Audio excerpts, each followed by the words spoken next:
Hallelujah, praise the Lord. परमेश्वर आपको आशीष करे, ब्लेस करे। और परमेश्वर की पवित्र हजूरी में आप जितने जन आज के सुंदर सा अवसर में परमेश्वर के वचन को सुनने जा रहे हैं, प्रभु परमेश्वर हर एक को यीशु मसीह के सामर्थ्य नाम में ब्लेस करे और प्रभु हर एक को आशीष करे। आमीन। आइए हम परमेश्वर के वचन से सीखने से पहले प्रभु के हाथों में समर्पण होते हैं और प्रार्थना करते हैं। हालेलुया, धन्यवाद पवित्र परमेश्वर प्रभु जी।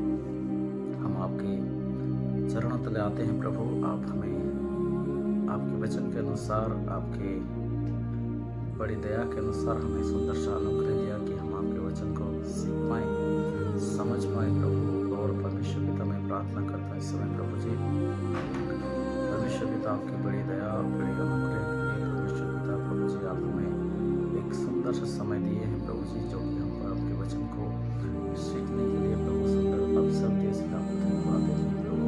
पवित्र आत्मा जी हम प्रार्थना करते इस समय परमेश्वर पिता आप ही हमें सिखाइए, गाइड कीजिए, लीड कीजिए प्रभु जी। हमें कौन से वचन की आवश्यकता है प्रभु आपसे जानते हैं प्रभु। पवित्र आत्मा जी प्रार्थना करते हैं आप हमें सिखाए प्रभु जी, और आपके आत्मा की अगुवाई के द्वारा हमें सुनाए। पिता प्रार्थना करते हैं प्रभु, जितने जन वचन को सुन रहे प्रभु जी, जितने जन वचन को वाच कर रहे परमेश्वर पिता, जितने जन वचन को पता परमेश्वर पिता पढ़ेंगे परमेश्वर पिता, हर एक के जीवन में आपकी बहुमूल्य आशीष परमेश्वर पिता हर एक के जीवन में होने पाए परमेश्वर पिता। और इस वचन के द्वारा प्रभु जी हर एक के बंधन को टूटने पाए परमेश्वर पिता, हर एक समस्या दूर होने पाए प्रभु, और आपकी महिमा को प्रभु अपने जीवन में देख नहीं पाए परमेश्वर पिता। इससे आप दया और अनुग्रह कीजिएगा प्रभु। धन्यवाद के साथ प्रभु इस छोटी सी प्रार्थना खुदा यीशु मसीह के सामर्थ्य नाम में गॉड ब्लेस यू प्रभु। आप सभी को आशीष करे। और मैं आप सभी को फिर से प्रभु यीशु मसीह के नाम से स्वागत करता हूँ हमारे the power of Holi spirit ministry. आपको हम स्वागत करते हैं। आप जितने जन परमेश्वर के वचन को सुनने के लिए जा रहे हैं प्रभु हर एक को आशीष करें, ब्लेस करें। और परमेश्वर की बड़ी दया के अनुसार आपके जीवन में जो कुछ भी आवश्यक है, जो कुछ भी घटी है, जो कुछ भी कमी है, जो कुछ भी परेशानी है प्रभु हर एक चीज़ों को प्रभु दूर करे। और प्रभु हर एक विषय में प्रभु आपको आशीष करे। आमीन। आइए आज का वचन देखेंगे धीरज के बारे में। और हम निकालेंगे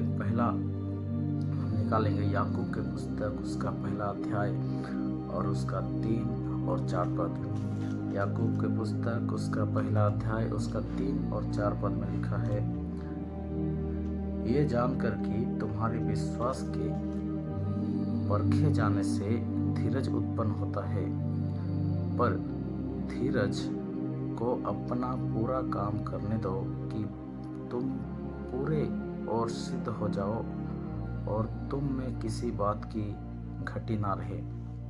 हालेलुया। परमेश्वर के वचन में ये लिखा है कि ये जानकर कि तुम्हारे विश्वास की परखे जाने से धीरज उत्पन्न होता है। हालेलुया।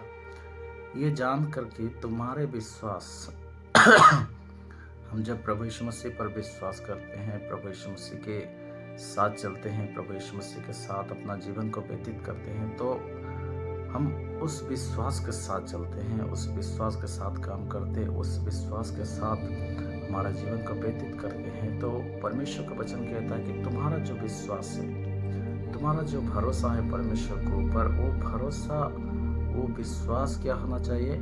परखे जाने से धीरज उत्पन्न होता है। अगर वो विश्वास परखा जाए, अगर उस विश्वास को तौला जाए, अगर वो विश्वास को परमेश्वर अगर जांचे, तो उससे क्या होता है? हमारे जीवन में धीरज को उत्पन्न करता है।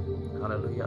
और लिखा है, पर धीरज को अपना पूरा काम करने दो। अपने जो धीरज परमेश्वर ने परखा है, जो धीरज के द्वारा विश्वास को जो परखा है, उसको हमें पूरी रीति से काम में करने के लिए उसे देना है। हालेलुया। ना ही हमें घबराना है, ना ही हमें परेशान होना है। हम कुछ चीज़ों के लिए जब प्रार्थना करते हैं, हम कुछ चीज़ों के लिए जब दुआ करते हैं, तो कई चीज़ हमें जल्दी मिलती है और कई चीज़ हमें बहुत ही लेट में और अपेक्षा के बाद जाके मिलती है। तो इस स्थान पे हम देखते हैं कि जो अपेक्षा के बाद मिलती है, तो उससे हमारा क्या उत्पन्न होता है? धीरज उत्पन्न। जैसे अब्राहम के जीवन में परमेश्वर ने देखा कि अब्राहम जो परमेश्वर का दास था, जो परमेश्वर के साथ चलने वाला व्यक्ति था, जो परमेश्वर के साथ कार्य करने वाला व्यक्ति था, लेकिन उसके जीवन में सब कुछ था। हालेलुया। इस दुनिया के, संसार की जितनी वस्तुएं, जितनी आवश्यकता चीज है, सब कुछ उसके साथ था, लेकिन उसके दिल में एक अरमान थी, उसके दिल में एक विश्वास था, ईश्वर दिल में एक भरोसा था कि मेरा परमेश्वर मेरे परिवार के लिए, मेरे बुढ़ापे के सहारे के लिए एक पुत्र संतान मुझे देंगे। और ये विश्वास के साथ वो परमेश्वर के पीछे, जो भी परमेश्वर कहते थे उसके पीछे वो चलते थे। और जब चलते समय, जब बहुत कुछ उनके जीवन में, जैसे परमेश्वर कहे कि जाओ, मैं तुम्हें जिस देश में तुम्हें रखना चाहता हूँ उस देश में तुम जाओ। और अब्राहम उसी रीति से अपना परिवार को छोड़ करके, अपने जाति कुटुंब सारे लोगों को छोड़ करके अपने पत्नी के साथ वो उसी स्थान पर जाकर पहुंच गए, परमेश्वर की सेवा करने लगे, परमेश्वर के वचन के अनुसार चलने लगे। तो उसी प्रकार जब परमेश्वर ने देखा कि ये व्यक्ति मेरे साथ चल रहा है, मेरे साथ कार्य कर रहा है और इसका विश्वास जो है मेरे ऊपर संपूर्ण है, इसके लिए इसको परीक्षा किया जाए और इसके लिए इसको ये बात सिखाई जाए कि परमेश्वर आपसे कितना प्रेम करता है। तो जब अब्राहम का विश्वास को देखा परमेश्वर, तो उसके जीवन में जो विश्वास था, उस विश्वास के अनुसार परमेश्वर ने क्या कहा कि अगले साल जब 3 स्वर्गदूत आते हैं, 3 प्रभु के दास आते हैं, तो अब्राहम का बाइबल बताती है कि अब्राहम उन तीनों दासों को वेलकम करते हैं, सहायता करते हैं और उनको खाने पीने की और तमाम चीज़ों में प्रभु और उन्हें सेवा करते हैं, जिसके द्वारा वो दास जो होते हैं, तीनों दास जो प्रभु के सेवक, प्रभु के भेजे हुए लोग, वे उन्हें आशीष करते हैं और कहते हैं कि देखो, अगले साल जब हम आएंगे इसी समय आपके गोदी में आपके साथ एक बच्चा होगा जो आपके वंश को बढ़ाने के लिए, आपके बुढ़ापे के सहारे के लिए ये दिया जाएगा। हालेलुया। परमेश्वर आपको एक पुत्र के लिए पुत्र देकर आपको ब्लेस करेगा, आपका वंशज को प्रभु बढ़ाएगा, आपके रास्तों को परमेश्वर खोलेगा, आपके पूर्वजों को आप बढ़ाएगा। इसी रीति से जब परमेश्वर के दास ने कहा कि अगले साल में जब आऊँगा, आपके हाथों में, आपके गोदी में एक संतान होगा। हालेलुया। तो ये बात को जब सुना गया तो परमेश्वर का वचन कहता है कि सारा जो परमेश्वर के, जो अब्राहम के पत्नी थी, उसने क्या किया, हंस दी और वो बोलने लगी, अरे बुढ़ापे समय में क्या परमेश्वर ये काम कर सकता है? क्या बुढ़ापे समय, मेरा बुढ़ापा समय आ चुका है, मैं अब संतान प्रसव नहीं कर सकते, लेकिन फिर भी प्रभु के दास क्या कहते हैं कि तुम संतान को जनोगी। हालेलुया। वो हंसी, लेकिन परमेश्वर का दास लोगों ने उनके बारे में पता किया कि हाँ वो हंसी, लेकिन फिर जब पूछा गया तो वो बोली हम नहीं हंसे। हालेलुया। तो अब्राहम का विश्वास था कि मेरे जीवन में परमेश्वर बड़े काम करेंगे। तो उसी प्रकार जब बड़े काम हुए और परमेश्वर ने देखा कि उनके जीवन में जब एक संतान आया जिसका नाम इसहाक था, और इसहाक को अब्राहम बहुत प्रेम करता था, उसके हर एक उसके साथ चलता था, उसको बातें सिखाता था, परमेश्वर के वचन को सिखाता था और इसहाक को प्रेम करता था। इसीलिए परमेश्वर ने एक बात को देखा कि इस अब्राहम क्या कर रहा है, इसहाक को प्रेम कर रहा है।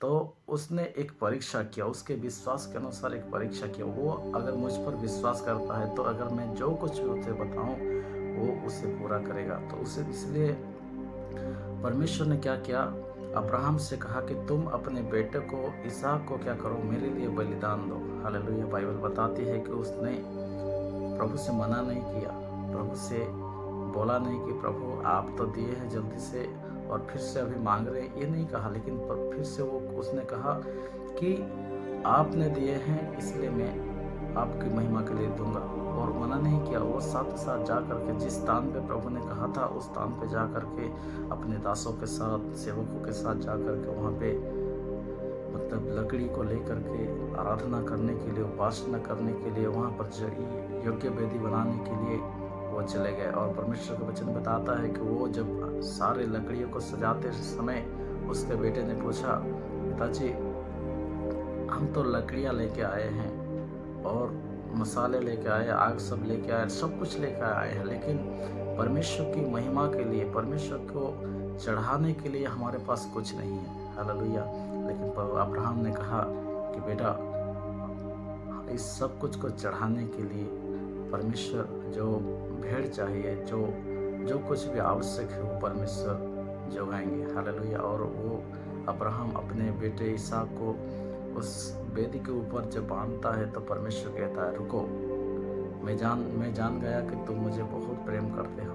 मैं तुम्हारा धीरज को देख रहा था, तुम्हारे विश्वास को देख रहा था। इसी प्रकार आज हमारे जीवन में भी परमेश्वर हमारे धीरज को देखता है, हमारे विश्वास को देखता है कि हम परमेश्वर के रास्ते पर किस रीति से चल रहे हैं, हम परमेश्वर के रास्ते पर किस रीति से काम कर रहे हैं। हम दुनिया के लोगों को बातों को सुन रहे हैं या परमेश्वर की बातों को सुन रहे हैं, या हमारे अपने रिश्तेदारों को बातों को सुन रहे हैं, या परमेश्वर के सेवक जो है, प्रभु के दास है, प्रभु के दासी है, उनके बातों को सुन रहे हैं। तो या परमेश्वर के वचन के अनुसार हम चल रहे हैं कि नहीं, ये हम क्या करता है, विश्वास हमें सिखाता है। हमें परीक्षा जब करता है तो हम जान पाते हैं कि हाँ, हमारी इस चीज़ों में कमी है। तो इसी प्रकार परमेश्वर का वचन कहता है 4 पद में, पर धीरज को अपना पूरा काम करने दो कि तुम पूरे और सिद्ध हो जाओ। परमेश्वर का वचन कहता है कि तुम क्या करो, धीरज को पूरी काम करने दो। हालेलुया। जब धीरज पूरा काम करेगा, जब हमारे जीवन में धीरज जो विश्वास है वो पूरा काम करेगा, तो हम क्या हो जाएंगे, सिद्ध हो जाएंगे परमेश्वर के नज़र में। परमेश्वर के नज़र में हम धार्मिक हो जाएंगे, परमेश्वर के नज़र में हम पवित्रताई का संतान हो जाएंगे, परमेश्वर के नज़र में एक अच्छा